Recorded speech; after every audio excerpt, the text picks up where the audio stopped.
আকাশ যুদ্ধে এবার আমেরিকার একক রাজত্ব শেষ হতে যাচ্ছে। এবার ঝড় তুলবে এরদোয়ানের যুদ্ধ বিমান। ধারণা করা হচ্ছে এটি হতে পারে বিশ্বের সবচেয়ে শক্তিশালী যুদ্ধ বিমান।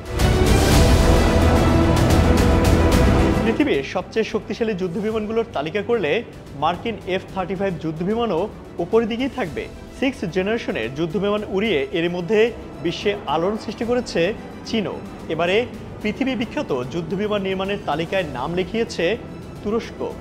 দেশটি এমন এক যুদ্ধ বিমান তৈরি করেছে যেটি নিয়ে গোটা দুনিয়া জুড়ে বিশ্বের প্রতিরক্ষা খাতে সৃষ্টি করেছে নতুন এক আলোড়ন। বলছি তুরস্কের 5 জেনারেশনের অত্যাধুনিক ফাইটার জেট কানের কথা। বিশ্বজুড়ে প্রতিরক্ষা শিল্পের নতুন এক বিপ্লব আনার পথে তুরস্কের কান। এটি শুধুমাত্র একটি বিমান নয়, তুরস্কের প্রতিরক্ষা শক্তির এক নতুন অধ্যায়ের সূচনা হবে এর মধ্য দিয়ে।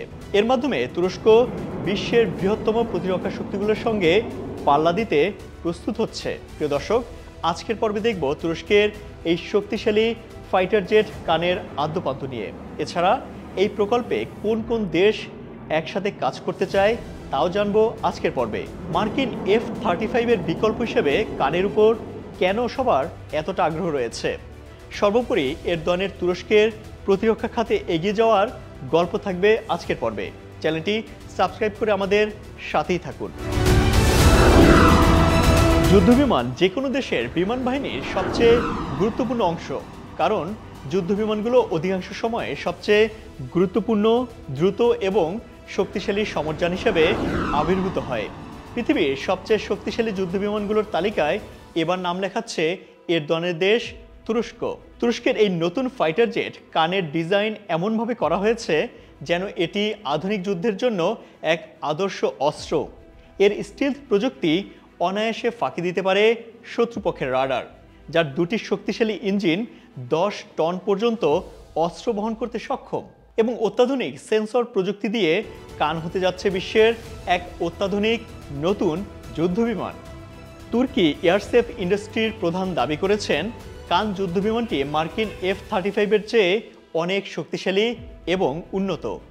F-35 যেখানে 6 টন অস্ত্র বহন করতে পারে, কান সেখানে 10 টন অস্ত্র বহন করতে পারে। এটি একটি মাল্টিরোল বিমান যা একাধারে এয়ার টু এয়ার এবং এয়ার টু গ্রাউন্ড মিশনে কার্যকরভাবে কাজ করতে পারে।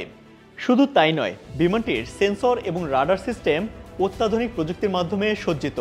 এর মধ্যে রয়েছে গ্যালিয়াম নাইট্রাইটার রাডার এবং AI চালিত মেশিন লার্নিং সিস্টেম, যা যুদ্ধের ক্ষেত্রে নতুন এক দিগন্তের উন্মোচন করবে। সম্প্রতি সংযুক্ত আরব আমিরাত মার্কিন F-35 বাদ দিয়ে তুরস্কের এই নতুন যুদ্ধবিমান কেনার ব্যাপারে আগ্রহ প্রকাশ করেছে। এমনকি তারা তুরস্কের সাথে যৌথভাবে এই প্রকল্পে অংশগ্রহণ করতে চায়। বিশ্ববিখ্যাত আইডেক্স 2025 প্রতিরক্ষা প্রদর্শনীতে দেশটি এই ঘোষণা করেছে। আরব আমিরাত বলছে তুরস্কের এই যুদ্ধবিমান তাদের অত্যাধুনিক বাহিনীর জন্য নতুন শক্তির উৎস হতে পারে।